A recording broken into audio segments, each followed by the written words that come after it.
How does President Xi Jinping's Global Development Initiative aim to reshape the UN's approach to poverty reduction and sustainable growth? Well, first of all, thank you very much for having me. I think China's GDI initiative is fundamentally about a sustained development for many countries in the developing world, centered around the theme of green development and climate change agenda.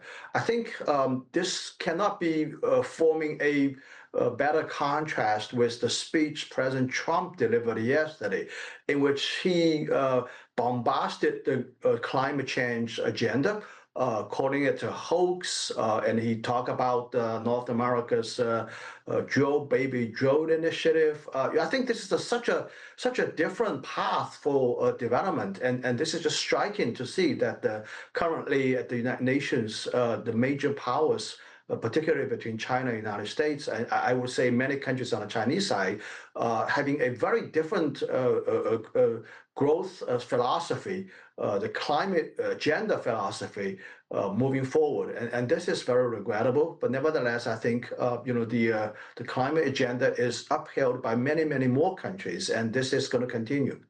John, China just announced 2,000 cooperation projects in developing countries. How do you see this in this context?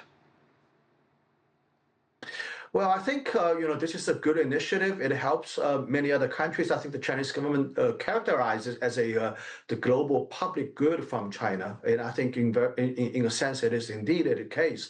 I think what China is doing is to help these countries in terms of cultivating these projects for development opportunities by leveraging the economic power of China and also the technologies that can be provided by China, as well as the capital that can be provided by China.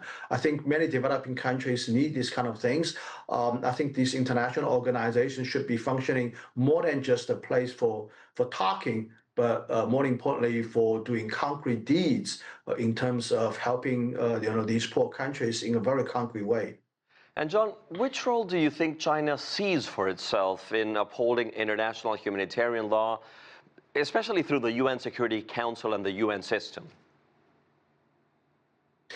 Well, I think United Nations is under increasing stress. I mean, if you look at the debates at the General Assembly, it's not just General Assembly, Security Council, for example.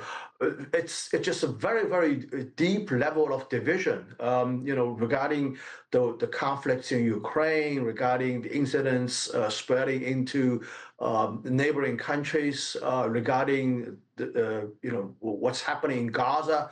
On all these issues, there's this intense opposition between countries, and I think what China can play in this role in that context is to somehow mediate something to build some consensus that can be implementable, as opposed to just issuing statements. On this issue, I totally agree with President Trump that the United Nations is increasingly becoming a place for issuing statements, sending out letters.